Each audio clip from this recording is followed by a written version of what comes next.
Hello friends, welcome to ID study. आज की video में हम कवर करेंगे जून महीने के फर्स्ट वीक की सभी महत्वपूर्ण करंट अफेयर्स। तो इसमें हम लोग 1 से लेकर 7 जून के बीच जितनी भी घटनाएं हुई हैं उन सब से रिलेटेड आपके एग्जाम में जो भी सवाल बनाए जा सकते हैं उन सब को हम इसी एक वीडियो के अंदर कवर करेंगे। तो ये काफ़ी इंपॉर्टेंट वीडियो होगी। इसमें टोटल 45 क्वेश्चन हैं और हर एक क्वेश्चन आपके एग्जाम के लिए काफ़ी महत्वपूर्ण है। तो आइए वीडियो को शुरू करते हैं और देखते हैं आपने फर्स्ट वीक की तैयारी कैसे की है। तो सबसे पहला क्वेश्चन है, गूगल ने सोशल डिस्टेंसिंग में सहायक कौन सी मोबाइल ऐप लॉन्च की है। यानी कि गूगल ने एक ऐसी ऐप लॉन्च की है जो कि लोगों को सोशल डिस्टेंसिंग मेंटेन करने में हेल्प करेगी, यानी कि इसके जरिए लोग 2 मीटर की दूरी बनाए रख पाएंगे। तो गूगल ने इसको लॉन्च किया है और इसका नाम है सोडर ऐप। सो आंसर हो जाएगा ऑप्शन ए। यहाँ पर मैं आपको बता दूं कि सोशल डिस्टेंसिंग को मेंटेन करने के लिए इटली में एक ब्रेसलेट विकसित किया गया है, एक कंगन विकसित किया गया है जिसका नाम है आई फील यू। तो आई फील यू नाम का जो ब्रेसलेट है, अगर आप इसको हाथों में पहनेंगे तो जैसे ही आपके नज़दीक कोई आएगा तो उसका पता आपको चल जाएगा। तो ये दोनों चीज़ें सोशल डिस्टेंसिंग को मेंटेन करने के लिए ही शुरू की गई हैं। हर साल तेलंगाना का स्थापना दिवस कौन से दिन मनाया जाता है। तेलंगाना आप जानते हैं भारत का सबसे लेटेस्ट राज्य है और ये बना था साल 2014 में। तो यहाँ पर आप जो देख रहे हैं ये आंध्र प्रदेश का पुराना मैप है। तो 2 जून 2014 को इसमें से ये जो आप ट्रायंगुलर शेप में देख रहे हैं इस रीजन को अलग करके तेलंगाना राज्य बना दिया गया था और फिर ये जो बच गया ये था आज का आंध्र प्रदेश। तो क्योंकि इसकी स्थापना 2 जून 2014 को हुई थी सो इसीलिए इसका राइट आंसर हो जाएगा ऑप्शन सी। यहाँ पर मैं आपको एक चीज़ और बता दूं कि जो आंध्र प्रदेश पुराना वाला था इसकी राजधानी आप जानते हैं आज भी हैदराबाद ही है। तो हैदराबाद शहर जो है ये कुछ यहाँ पर है। तो जब तेलंगाना अलग हुआ तो हैदराबाद तेलंगाना में चला गया, इसीलिए दोनों की राजधानी आज के समय संयुक्त रूप से है हैदराबाद। लेकिन 2024 के बाद से आंध्र प्रदेश की राजधानी हो जाएगी अमरावती और तेलंगाना की तो यही रहेगी हैदराबाद, लेकिन अभी दोनों की संयुक्त राजधानी है हैदराबाद। किस केंद्र शासित प्रदेश के प्रशासन ने मेरा वेतन नाम की एक salary tracker mobile app launch की है। यानी कि इसके जरिए जो सरकारी कर्मचारी हैं उनकी सैलरी को ट्रैक किया जाएगा, इससे उनको उनके सैलरी से रिलेटेड हर तरह की जानकारी दी जाएगी। तो इस एप्लीकेशन का नाम है मेरा वेतन यानी कि माय सैलरी। तो इस एप्लीकेशन को लॉन्च किया है जम्मू कश्मीर प्रशासन ने। सो आंसर हो जाएगा ऑप्शन सी। कश्मीर के हाल ही में केसर को जीआई टैग दिया गया है, ये भी आपको याद रखना है। और पिछले क्वेश्चन में जो मैंने आपको बताया था तेलंगाना के भी एक प्रोडक्ट को जीआई टैग दिया गया है, इसका नाम है तेलिया रुमाल। तो ये दोनों आपको याद रखने हैं। वित्तीय वर्ष 2019-20 में भारत को सर्वाधिक प्रत्यक्ष विदेशी निवेश कौन से देश से प्राप्त हुआ है। यानी कि 2019-20 में भारत को जितना भी एफडीआई मिला है वैसे एक्चुअल में ये 49.97 बिलियन डॉलर से 2019-20 में भारत को टोटल एफडीआई मिला है 49.97 बिलियन डॉलर्स। आप इसको 50 बिलियन डॉलर बोल सकते हैं। तो इनमें से सबसे ज़्यादा एफडीआई कौन से देश से मिला है भारत को, यही पूछा जा रहा है। तो इसका राइट आंसर हो जाएगा ऑप्शन ए यानी कि सिंगापुर, क्योंकि केवल सिंगापुर से ही 14.67 बिलियन डॉलर्स मिले हैं। 14.67। दूसरे नंबर पर है मॉरिशस, तीसरे पर है नीदरलैंड और चौथे पर है अमेरिका। यहाँ पर आप देख भी सकते हैं 2019-20 में भारत को कौन से देश ने कितना एफडीआई दिया है।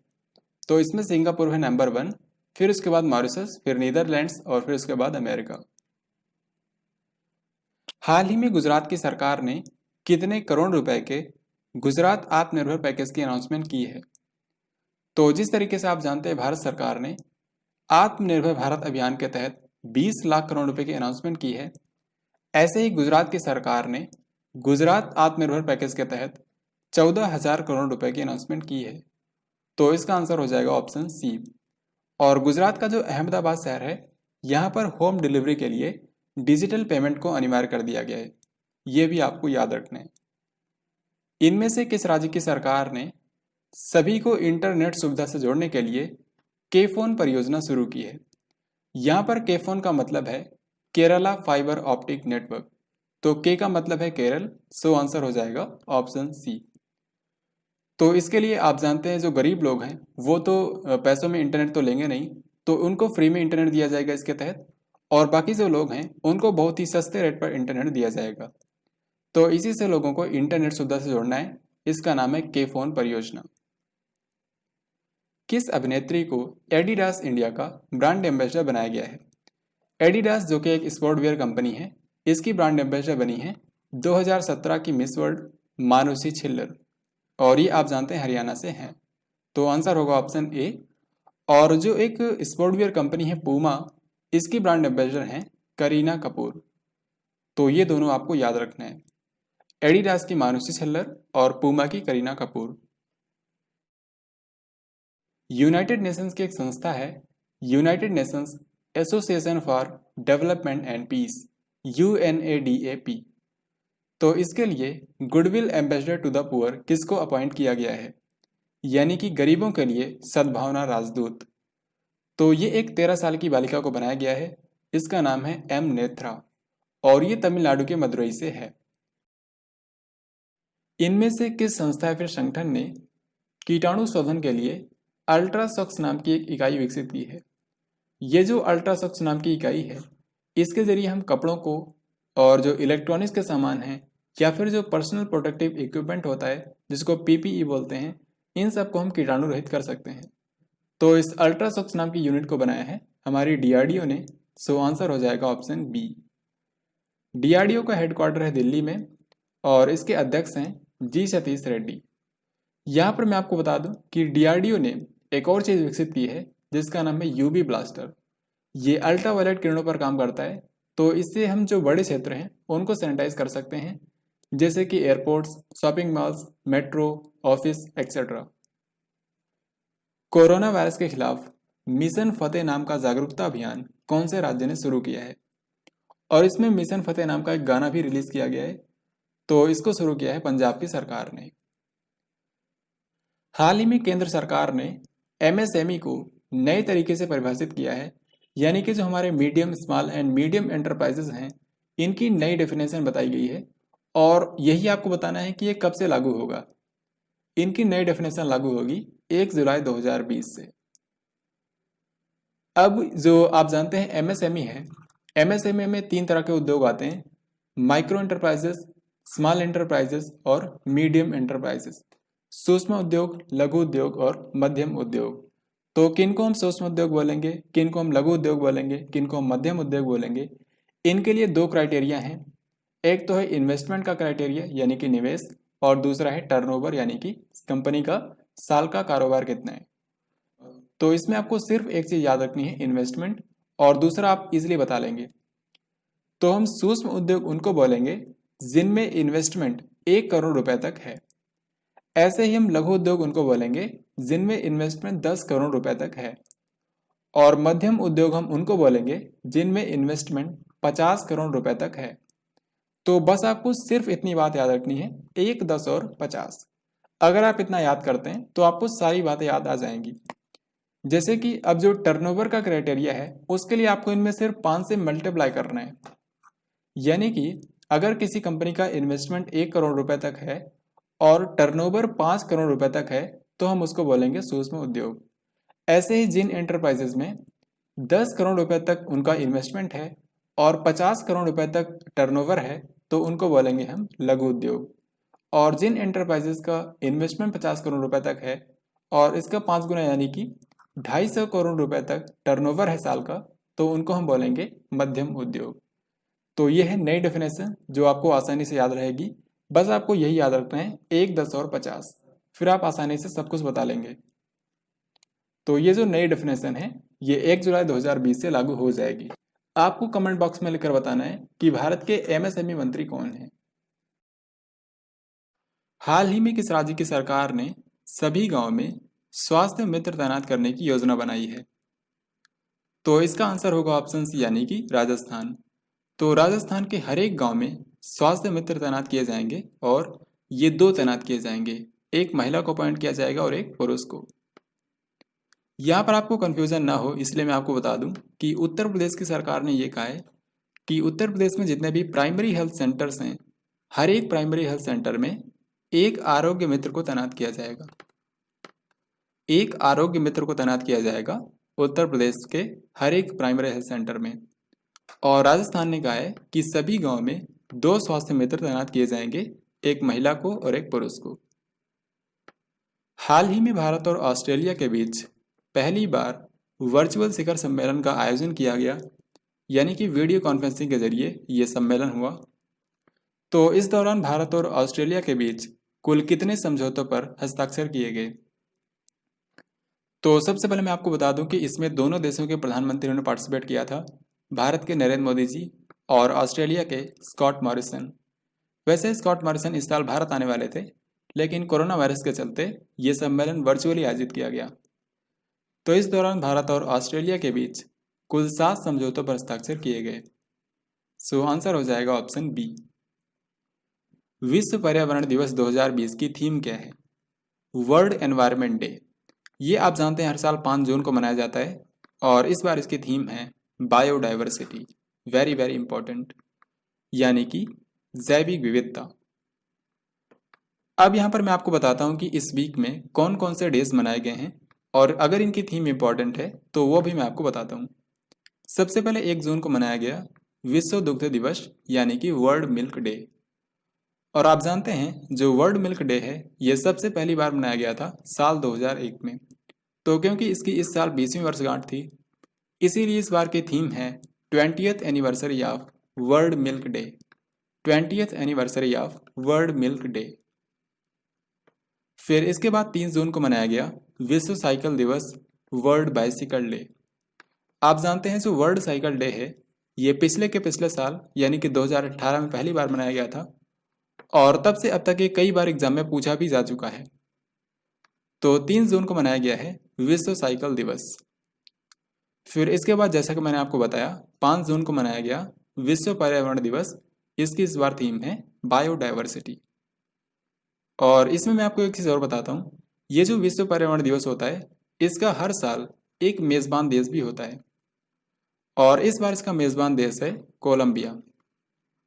आप जानते हैं पिछली बार था चाइना, उससे पहले था अपना भारत, लेकिन इस बार इसका मेज़बान देश है कोलंबिया। फिर इसके बाद 6 जून को मनाया गया रूसी भाषा दिवस।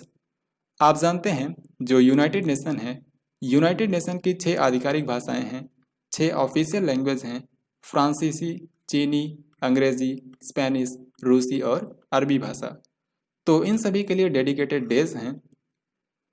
तो हाल ही में 6 जून को मनाया गया है रूसी भाषा दिवस। इसमें मैं सभी को आपको बता देता हूँ क्योंकि ये कई बार पूछे आते हैं, और इनको मैंने इसी क्रम में रखा है जिस क्रम में डेज मनाए जाते हैं। सबसे पहले मनाया जाता है फ्रांसीसी भाषा दिवस 20 मार्च को। जिस दिन प्रसन्नता दिवस होता है उसी दिन फ्रांसीसी भाषा दिवस मनाया जाता है। फिर इसके जस्ट 1 महीने बाद 20 अप्रैल को मनाया जाता है चीनी भाषा दिवस। फिर इसके 3 दिन बाद यानी कि 23 अप्रैल को 2 भाषाओं के लिए दिवस मनाए जाते हैं, इंग्लिश और स्पेनिश। तो यहाँ तक आपको याद हो चुका है। इसके बाद बचते हैं 2। तो रूसी भाषा दिवस जो है ये 6 जून को मनाया जाता है, और अरबी भाषा दिवस ये साल के आखिर में मनाया जाता है 18 दिसंबर को। तो इस तरीके से अगर आप इनको याद रखेंगे तो ये आपको हमेशा के लिए याद रहेगा। फिर इसके बाद 7 जून को मनाया गया विश्व खाद्य सुरक्षा दिवस, यानी कि वर्ल्ड फूड सेफ्टी डे। तो फूड सेफ्टी के बारे में लोगों को अवेयर करने के लिए ये दिवस मनाया जाता है, और सबसे पहली बार मनाया गया था पिछले ही साल यानी कि 2019 में। और आपको याद होगा इसकी शुरुआत हुई थी जेनेवा शहर से। तो इस बार यह दूसरी बार मनाया गया है 7 जून को विश्व खाद्य सुरक्षा दिवस, और इसकी इस बार वही थीम है जो 2019 में थी, यानी कि food safety everyone's business. Food safety everyone's business. और यहाँ पर मैं आपको एक चीज़ और बता दूं कि हमारा जो food safety and standards authority of India है FSSAI, इसने इस बार एक इंडेक्स जारी किया है फूड सेफ्टी इंडेक्स 2019-20। तो खाद्य सुरक्षा में कौन से राज्य कितना परफॉर्मेंस दे रहे हैं उसको इसमें रैंक किया गया है। तो इसमें सारे राज्यों को, सारे केंद्र शासित प्रदेशों को 3 कैटेगरी में डिवाइड किया गया है। बड़े राज्य यानी कि लार्ज स्टेट्स, छोटे राज्य स्मॉल स्टेट्स, और यूनियन टेरिटरी। तो बड़े राज्यों में नंबर 1 है गुजरात, छोटे राज्यों में नंबर 1 है गोवा, और यूनियन टेरिटरी में नंबर 1 है चंडीगढ़। तो ये सब आपको याद रखना है, दिस इज वेरी इंपॉर्टेंट। चलिए यहाँ पर मैं आपसे क्वेश्चन पूछता हूँ, आपको ये बताना है कि कौन से देश ने एक प्राइस शुरू करा है, food planet price. Food planet price कौन से देश ने शुरू किया है? ये उन लोगों को दिया जाएगा जो कि स्थायी खाद्य समाधान ढूंढने में लगे हैं।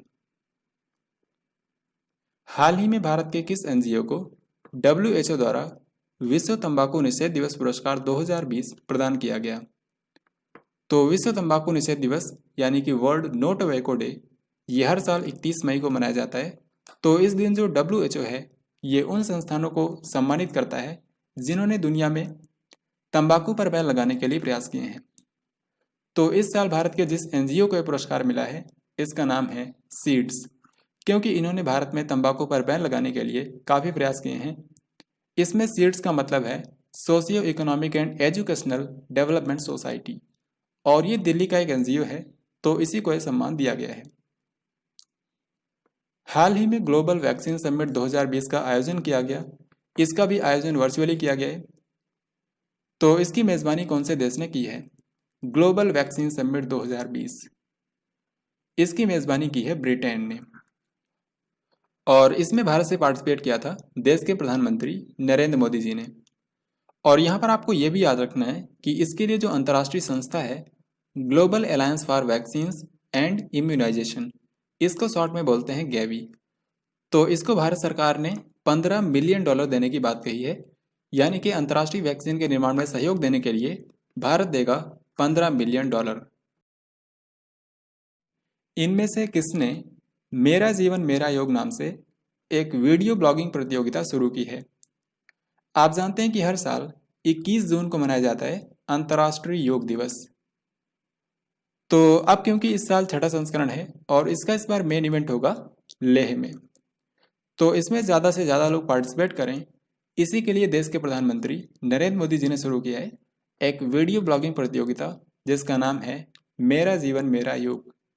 तो इसमें लोगों को 3 मिनट का वीडियो अपलोड करना होगा, कोई भी अपना योग प्राणायाम करते हुए 3 मिनट का वीडियो अपलोड करना होगा। और इसमें 3 तरह के पुरस्कार रखे गए हैं। प्रथम पुरस्कार में 1 लाख रुपए दिए जाएंगे, सेकंड में इसका आधा यानी कि 50,000, और थर्ड में इसका भी आधा यानी कि 25,000 रुपये। तो इसको शुरू किया है देश के प्रधानमंत्री नरेंद्र मोदी जी ने। तो अब चलिए आगे बढ़ते हैं।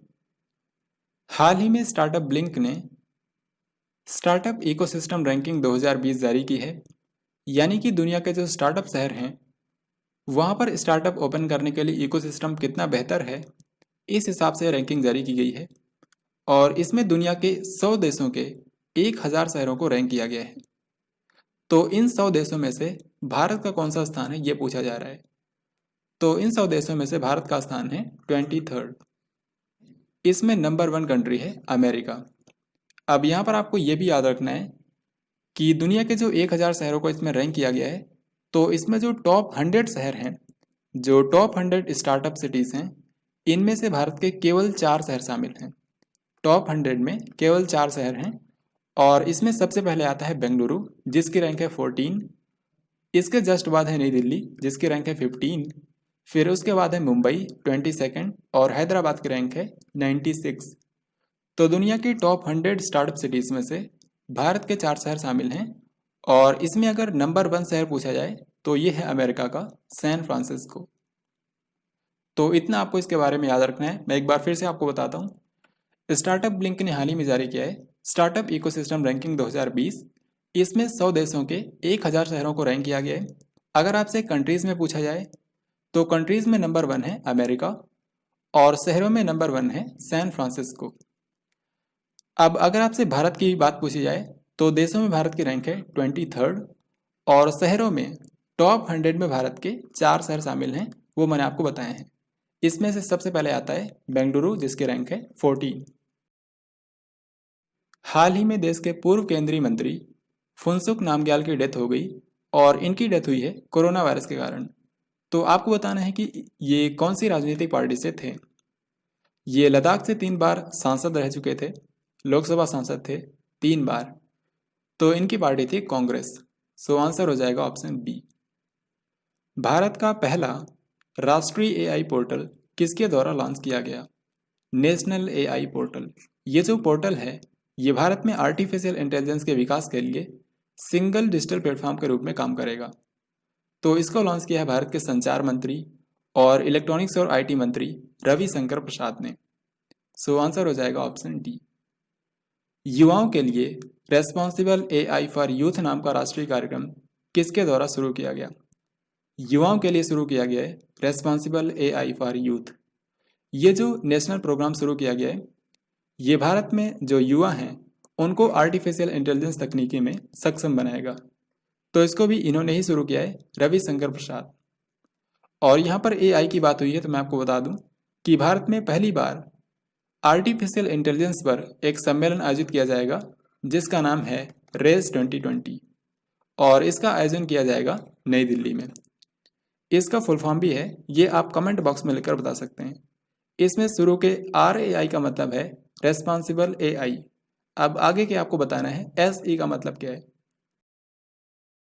अभी अभी अरब सागर में एक चक्रवाती तूफान आया था जिसका नाम है निसर्ग। आपको ये बताना है कि इसका नाम कौन से देश ने सजेस्ट किया है। सबसे पहले मैं आपको बता दूं कि अरब सागर या फिर बंगाल की खाड़ी, इनमें जो भी तूफान आते हैं इनका नामकरण 8 कंट्रीज करते हैं।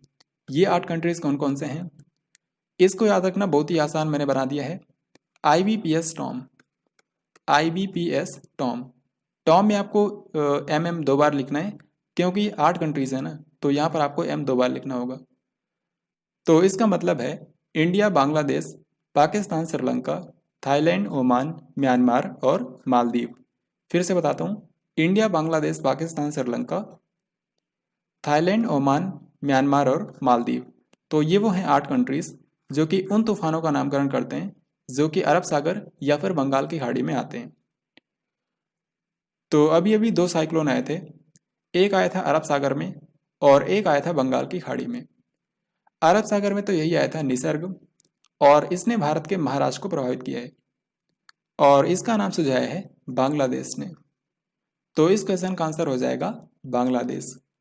और जो बंगाल की खाड़ी में साइक्लोन आया था इसका नाम है अम्फान। ये एक सुपर साइक्लोन था और इसने भारत के 2 राज्यों को प्रभावित किया, एक तो ओडिशा और दूसरा पश्चिम बंगाल, और इसका नाम सुझाया था थाईलैंड ने। तो ये दोनों आपको याद रखने हैं, दिस इज वेरी इंपॉर्टेंट। हाल ही में फोर्ब्स ने एक लिस्ट जारी की है दुनिया के 100 सर्वाधिक कमाई करने वाले खिलाड़ियों की, और इसमें भारत के सिर्फ एकमात्र खिलाड़ी शामिल हैं। इन्हीं का नाम आपको बताना है। तो दुनिया के सबसे ज़्यादा कमाई करने वाले खिलाड़ियों में भारत के हैं विराट कोहली, और विराट कोहली की इसमें रैंक है 66। अब यहाँ पर आपसे 2 चीज़ पूछ सकते हैं। आज के समय फोर्ब्स के हिसाब से दुनिया की सबसे ज़्यादा कमाई करने वाले खिलाड़ी कौन हैं? तो पुरुषों और महिलाओं दोनों की लिस्ट आ चुकी है, तो दोनों में आपको बताता हूँ। पुरुषों में है रोजर फेडरर, और ये आप जानते हैं टेनिस प्लेयर हैं स्विट्जरलैंड के। और महिलाओं में है नाओमी ओसाका, इन्होंने पहली बार सेरेना विलियम्स को पीछे छोड़ दिया है। तो नाओमी ओसाका आप जानते हैं ये भी टेनिस प्लेयर हैं और ये हैं जापान से। तो ये 3 पॉइंट्स आपको याद रखने हैं बस। इनमें से किस संस्था ने देश में डिजिटल भुगतान को बढ़ावा देने के लिए एक फंड बनाया है जिसका नाम है payment infrastructure development fund, PIDF, यानी कि भुगतान और संरचना विकास कोष। तो ये जो फंड बनाया गया है इसमें सबसे पहले RBI ने डाले हैं 250 करोड़ रुपए। तो 250 करोड़ के साथ RBI ने इसकी शुरुआत की है।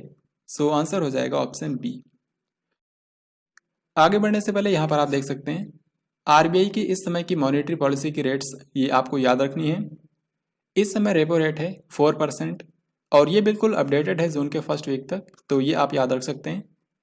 रेपो रेट है 4%, रिवर्स रेपो रेट है 3.35%, बैंक रेट और मार्जिनल स्टैंडिंग फैसिलिटी रेट यानी कि बैंक रेट और MSF दोनों है 4.25%। कैश रिजर्व रेशो यानी कि CRR है 3%, ये 1 साल के लिए 3% कर दिया गया है, और SLR है 18%। तो अभी के लिए आपको ये रेट्स याद रखनी है, हालांकि हर 2 महीने में अपडेट होती है। अभी इस क्वेश्चन में आपको ये बताना है कि भारत का पहला राज्य कौन सा है जिसने कोविड-19 मरीजों के लिए 1 लाख बेड तैयार किए हैं और ये किसी भी राज्य में सबसे ज़्यादा है। तो 1 लाख बेड तैयार किए हैं उत्तर प्रदेश ने। सो आंसर होगा ऑप्शन डी। उत्तर प्रदेश में एक शहर है जिसका नाम है गोरखपुर। तो गोरखपुर में जो यहाँ का फेमस टेराकोटा है, इसको हाल ही में जीआई टैग दिया गया है। और उत्तर प्रदेश पहला राज्य बना है जहाँ पर वर्चुअल कोर्ट्स में मुकदमों की सुनवाई की जा रही है।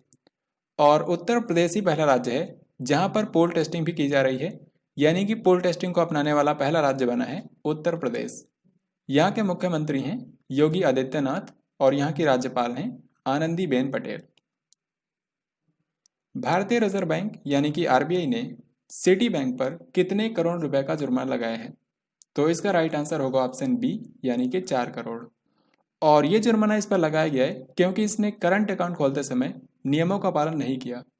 तो ये जो सिटी बैंक है ये अमेरिका की बैंक है और इसका हेडक्वार्टर न्यूयॉर्क शहर में है। तो इस पर हाल ही में आरबीआई ने 4 करोड़ रुपए का जुर्माना लगाया है। हाल ही में योगेश गौड़ का निधन हो गया। ये किस रूप में जाने जाते थे?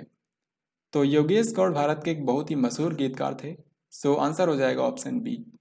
इन्होंने कई सारे सदाबहार गीत लिखे हैं, जैसे कि आपने सुना होगा जिंदगी कैसी है पहेली, कई बार यूं भी देखा है, रिमझिम गिरे शामन, या फिर कहीं दूर जब दिन ढल जाए। ये सब गाने इन्होंने लिखे थे। इन्हीं की हाल ही में डेथ हो गई है। देखिए, किसी भी गाने को बनाने में कई सारे लोग काम करते हैं, लेकिन उनमें से 3 सबसे इंपॉर्टेंट पर्सन होते हैं। सबसे पहला व्यक्ति होता है गीतकार। गीतकार यानी कि लिरिसिस्ट। ये वो व्यक्ति होता है जो गाने के लिरिक्स लिखता है। और दूसरा फिर होता है गायक यानी कि सिंगर। और तीसरा व्यक्ति होता है म्यूजिक डायरेक्टर यानी कि संगीतकार। तो कई बार संगीतकार गीतकार में कन्फ्यूजन होता है, तो ये आपको याद रखना है। जो संगीतकार होता है वो गाने में म्यूजिक देता है, लेकिन जो गीतकार होता है वो गाने के बोल लिखता है। तो योगेश गौड़ जी ये गीतकार थे, यानी कि ये गाने लिखते थे। और ऐसे ही एक और गीतकार थे अनवर सागर। इनकी भी हाल ही में डेथ हो गई है। इन्होंने भी कई सारे गीत लिखे हैं बॉलीवुड के लिए, जैसे कि अक्षय कुमार की जो फिल्म आई थी खिलाड़ी, इसमें इन्होंने लिखा था वादा रहा सनम नाम का गाना। इनके अलावा हाल ही में एक भारत के संगीतकार यानी कि म्यूजिक डायरेक्टर की डेथ हो गई। इनका नाम है वाजिद खान। आपने ज़रूर सुना होगा संगीतकार जोड़ी साजिद वाजिद। तो ये दरअसल 2 भाई हैं, साजिद खान और वाजिद खान। तो इनमें से जो वाजिद खान हैं ये छोटे भाई थे और इन्हीं की हाल ही में डेथ हो गई है। तो ये एक संगीतकार थे। इन्होंने कई सारे गानों में अपना म्यूजिक दिया है। हाल ही में बासु चटर्जी का निधन हो गया। ये किस रूप में जाने जाते थे?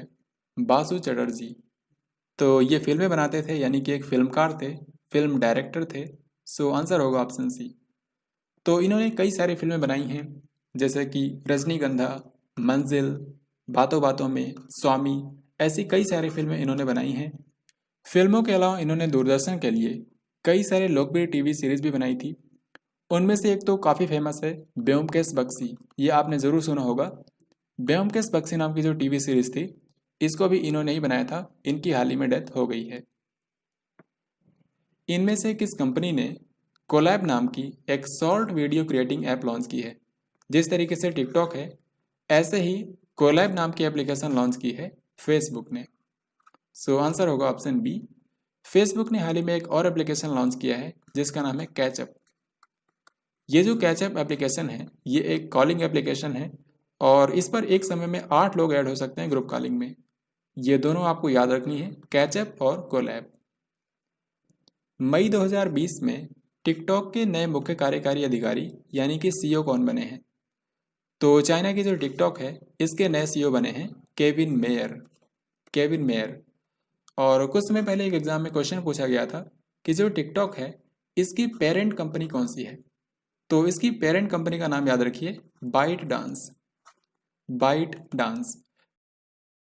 Next question and very important, विदेश से वापसी करने वाले नागरिकों का कौशल डेटाबेस तैयार करने के लिए सरकार ने कौन सी पहल शुरू की है?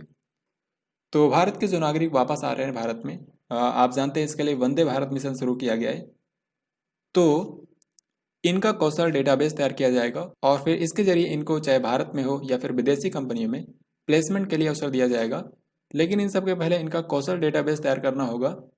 तो इसके लिए स्वदेश नाम की पहल शुरू की गई है। सो आंसर हो जाएगा ऑप्शन ए। अब ये जो स्वदेश है ये एक एक्रोनिम है, SWADES। इसका फुल फॉर्म है skill workers arrival database for employment support, यानी कि ये जो विदेशों से नागरिकों को भारत लाया जा रहा है उनको एम्प्लॉयमेंट सपोर्ट देने के लिए ये पहल शुरू की गई है। हाल ही में दुनिया के सबसे बड़े इलेक्ट्रिक प्लेन का सफल परीक्षण किया गया, इसका नाम है ई कारवां। तो इसको कौन से देश में परीक्षण किया गया ये आपको बताना है। तो इसका परीक्षण किया गया है अमेरिका में और इसकी लंबाई है 37 फीट और इसमें 9 पैसेंजर बैठ सकते हैं। तो ये दुनिया का सबसे बड़ा इलेक्ट्रिक प्लेन है ई कारवां। ये क्वेश्चन भी काफ़ी महत्वपूर्ण है। इसमें यह पूछा जा रहा है कि बाफ्टा के नए अध्यक्ष कौन बने हैं। बाफ्टा यानी कि British academy of film and television arts. तो इसका अध्यक्ष बनाया गया है कृष्णेंदु मजूमदार को। सो आंसर हो जाएगा ऑप्शन डी। और बाफ्टा के 73 सालों के इतिहास में ऐसा पहली बार हुआ है कि किसी अश्वेत व्यक्ति को बाफ्टा का अध्यक्ष बनाया गया है। इनमें से किस रेटिंग एजेंसी ने भारत की रेटिंग को Baa2 से घटाकर Baa3 कर दिया है। और ये जो Baa3 रेटिंग है ये इन्वेस्टमेंट की दृष्टि से सबसे खराब कंडीशन को दर्शाता है। तो हाल ही में मूडीज ने भारत की रेटिंग को Baa2 से घटाकर Baa3 कर दिया है। और ऐसा पिछले 22 सालों में पहली बार हुआ है जब मूडीज ने भारत की रेटिंग को डाउनवर्ड किया है, यानी कि मूडीज ने भारत की रेटिंग को घटाया है। पिछले 22 सालों में ऐसा पहली बार हुआ है। मूडीज ने यह भी कहा है कि भारत के जीडीपी ग्रोथ रेट 0% रहेगी इस वित्तीय वर्ष में। हालांकि अभी ये रिवाइज करेंगे और इनके हिसाब से और भी कम जाएगी, क्योंकि आप जानते हैं वर्ल्ड बैंक ने बोला है कि भारत की जीडीपी ग्रोथ रेट होगी -3.2%, यानी कि जो भारत की जीडीपी है ये बढ़ने के बजाय 3.2% से सिकुड़ जाएगी। तो ये आपको याद रखना है। अब हम आगे बढ़ते हैं। हाल ही में इस्पात मंत्रालय के नए सचिव कौन बने हैं। हमारे इस्पात मंत्रालय के नए सचिव बने हैं प्रदीप कुमार। और इस्पात मंत्रालय के मंत्री हैं धर्मेंद्र प्रधान, जो कि पेट्रोलियम और प्राकृतिक गैस मंत्री भी हैं। आप जानते हैं हाल ही में नासा ने स्पेसएक्स का डेमो 2 मिशन लॉन्च किया था। तो इसमें आपको ये बताना है कि किस अंतरिक्ष यात्री को इंटरनेशनल स्पेस स्टेशन में भेजा गया है। तो इसके तहत 2 अंतरिक्ष यात्रियों को भेजा गया है, एक तो है रॉबर्ट बैनकेन और एक है डगलस हर्ली। सो आंसर हो जाएगा ऑप्शन डी। यहाँ पर आप इनको देख भी सकते हैं। अब यहाँ पर मैं आपको कुछ और चीज़ें बताऊंगा इसके बारे में जो आपको याद रखना है, वो आपके एग्जाम में पूछ सकते हैं। जैसे कि ये जो मिशन है ये स्पेसएक्स का पहला मानव मिशन है। स्पेसएक्स जो कि आप जानते हैं अमेरिका की एक प्राइवेट स्पेस एजेंसी है, इसका ये पहला मानव मिशन है। और इसी के बिहाफ पर आपसे एक क्वेश्चन पूछ सकते हैं कि स्पेस स्टेशन में अंतरिक्ष भेजने वाली पहली प्राइवेट कंपनी कौन सी है। तो आंसर हो जाएगा स्पेसएक्स। और इसको लॉन्च किया गया था स्पेसएक्स के फाल्कन 9 रॉकेट से, ये आप जानते ही हैं। इसमें आपको ये भी याद रखना है कि जिस कैप्सूल में इनको अंतरिक्ष में ले जाया गया उस कैप्सूल का नाम रखा गया था क्रू ड्रैगन। तो ये सारे पॉइंट्स आपको याद रखने हैं। अब हम आगे बढ़ते हैं। इनमें से किस भारतीय लेखिका ने एशिया क्षेत्र से राष्ट्रमंडल लघु कथा पुरस्कार 2020 जीता है, कॉमनवेल्थ शॉर्ट स्टोरी अवार्ड 2020। तो इनका नाम है कृतिका पांडे। सो आंसर हो जाएगा ऑप्शन ए। और इन्होंने जो स्टोरी लिखी है इसका नाम है the great Indian T and snacks.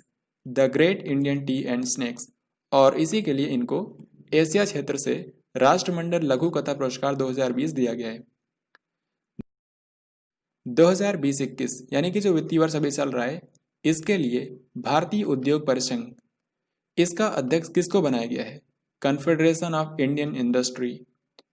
तो इसके अध्यक्ष बने हैं उदय कोटक, जो कि आप जानते हैं कोटक महिंद्रा बैंक के एमडी और सीईओ हैं।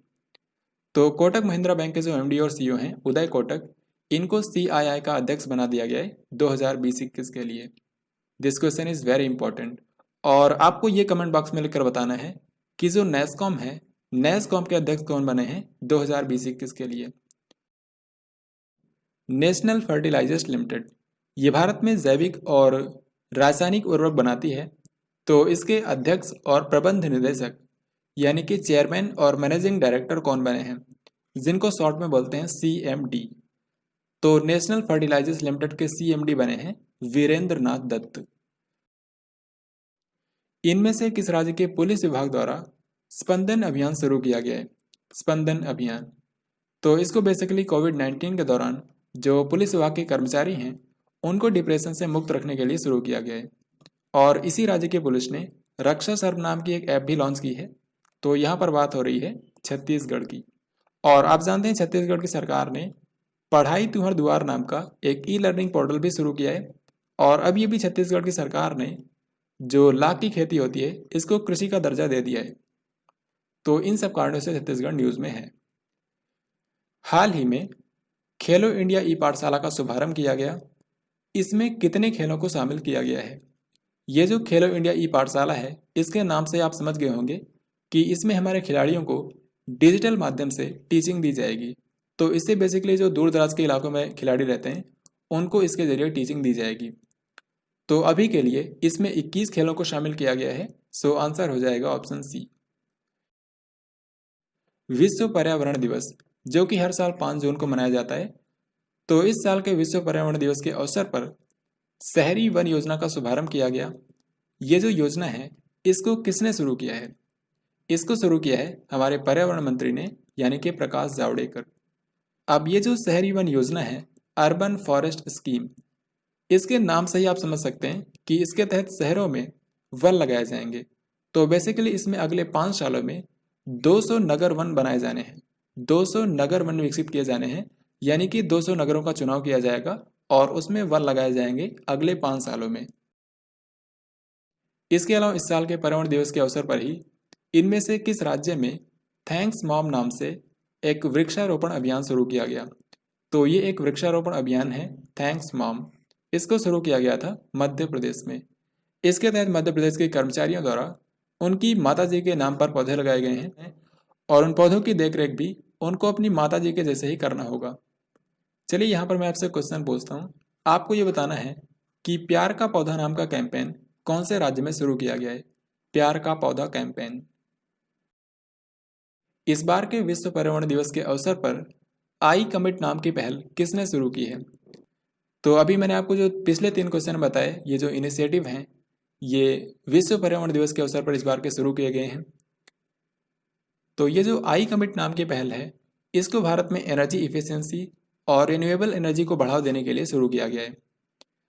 तो इसका आंसर होगा ऑप्शन ए, यानी कि आर के सिंह, जो कि भारत के विद्युत मंत्री हैं और साथ ही साथ ये नवीन और नवीकरणीय ऊर्जा मंत्री भी हैं।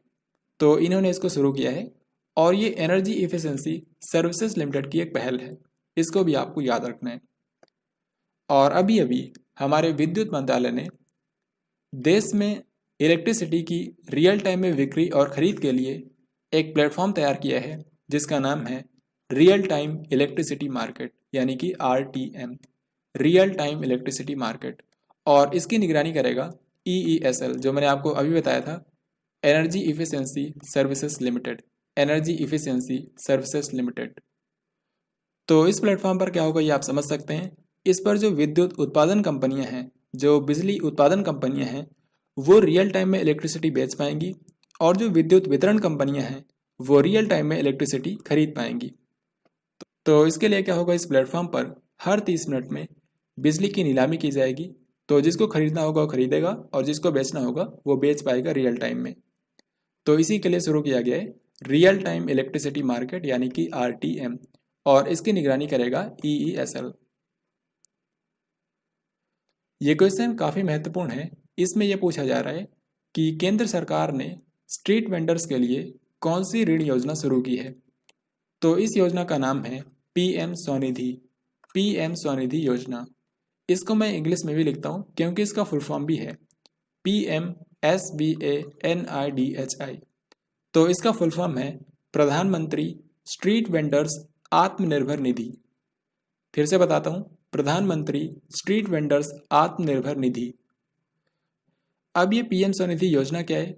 तो इसमें जो स्ट्रीट वेंडर्स हैं, जो छोटे दुकानदार हैं, उनको 10,000 रुपये तक का लोन दिया जाएगा और इस पर उनको कोई भी गारंटी नहीं देना होगा, यानी कि ये लोन कोलेटरल फ्री होगा और इसको चुकाने के लिए भी उनके पास 1 साल का समय होगा और इसको वो मंथली इंस्टॉलमेंट्स में भी चुका सकते हैं। तो ये है PM स्वनिधि योजना और इसके लिए सरकार ने 5,000 करोड़ रुपए निवेश किए हैं। और ये योजना साल 2022 तक लागू रहेगी। बीसीसीआई द्वारा राजीव गांधी खेल रत्न पुरस्कार 2020 के लिए किसको नॉमिनेट किया गया है? यहाँ पर आप ध्यान दीजिए, नॉमिनेट किया गया है, हालांकि इनको मिलेगा कि नहीं ये डिसाइड होगा राष्ट्रीय खेल दिवस के अवसर पर, जो कि 29 अगस्त को होता है, क्योंकि उसी दिन राष्ट्रीय खेल पुरस्कार दिए जाते हैं। तो ये अभी डिसाइड होगा कि किसको मिलेगा, लेकिन बीसीसीआई ने अपनी तरफ से नाम भेजा है रोहित शर्मा का। सो आंसर हो जाएगा ऑप्शन ए। और इसके अलावा जो अर्जुन पुरस्कार होता है उसके लिए बीसीसीआई ने 3 नाम भेजे हैं, शिखर धवन, दीप्ति शर्मा और ईशांत शर्मा। हाल ही में केंद्र सरकार ने नए स्नातकों को, यानी कि जो नए ग्रेजुएट करके निकल रहे हैं उन बच्चों को नवाचार और व्यावहारिक प्रशिक्षण देने के लिए कौन सा पोर्टल लॉन्च किया है? बेसिकली ये एक इंटर्नशिप प्रोग्राम है, तो इसका नाम है टूलिप, TULIP। इसका मतलब है the urban learning internship programme. तो इसको शुरू किया है जो हमारा आवास और शहरी मामलों का मंत्रालय है, इसने AICTE यानी कि all India council of technical education, इसके साथ मिलकर इसको शुरू किया गया है। तो इससे जो नए स्नातक करके बच्चे निकल रहे हैं उनको देश भर के जो अर्बन लोकल बॉडीज़ हैं और जो स्मार्ट सिटी परियोजना है इन सब में इनको इंटर्नशिप करने का मौका मिलेगा। तो इसका नाम है टूलिप। हाल ही में किस राज्य की सरकार ने लाख की खेती को कृषि का दर्जा दे दिया है? लाख क्या होता है पहले आपको ये जानना है। वैसे इसका आंसर मैंने आपको बता दिया है, इसका आंसर होगा छत्तीसगढ़। तो लाख ये होता है, बेसिकली लाख के कीट होते हैं और वो जिस पेड़ पर रहते हैं वो रहने के लिए जो अपना घर बनाते हैं उसी को बोला जाता है लाख, और फिर उसका इस्तेमाल कॉस्मेटिक्स में किया जाता है। तो हाल ही में लाख की खेती को कृषि का दर्जा दे दिया है छत्तीसगढ़ ने। यहाँ पर आप इसको देख भी सकते हैं। नेक्स्ट क्वेश्चन अपॉइंटमेंट से है और काफ़ी महत्वपूर्ण है। ब्रिटेन में भारत का अगला उच्चायुक्त किसको बनाया गया है? तो ब्रिटेन में भारत की उच्चायुक्त बनी है गायत्री आई कुमार। आप जानते होंगे इनसे पहले थी रुचि घनश्याम, अब इनकी जगह ली है गायत्री आई कुमार ने। ब्रिटेन की राजधानी है लंदन, यहाँ की करेंसी है पाउंड और यहाँ के प्रधानमंत्री हैं बोरिस जॉनसन। हाल ही में हुरुन इंडिया आर्ट लिस्ट 2020 जारी हुई है। हुरुन इंडिया आर्ट लिस्ट 2020, तो इसमें कलाकारों को रैंक किया गया है। आपको बताना है कि इसमें किसने शीर्ष स्थान हासिल किया है। तो इसमें नंबर 1 पर हैं अनीस कपूर, जो कि पिछले बार भी थे। तो ये कलाकृतियाँ बनाते हैं और इनकी कलाकृतियाँ काफ़ी महंगी बिकती हैं। यहाँ पर आप इनमें से कुछ को देख सकते हैं। दुनिया के तेज धावक बाबीजो मोरो की हाल ही में डेथ हो गई, ये कौन से देश से थे? तो बाबीजो मोरो जो थे, इन्होंने जो मेलबर्न में ओलंपिक्स हुए थे 1956 में, उसमें इन्होंने 3 गोल्ड मेडल जीते थे 100 मीटर, 200 मीटर और 400 मीटर में। तो बाबीजो मोरो थे अमेरिका के फेमस धावक। सो आंसर हो जाएगा ऑप्शन डी। विश्व व्यापार संगठन यानी कि WTO में भारत के नए राजदूत कौन बने हैं? तो WTO में भारत के नए राजदूत बने हैं ब्रजेंद्र नवनीत। सो आंसर हो जाएगा ऑप्शन सी। WTO का हेडक्वार्टर जेनेवा में है, जो कि स्विट्जरलैंड में पड़ता है।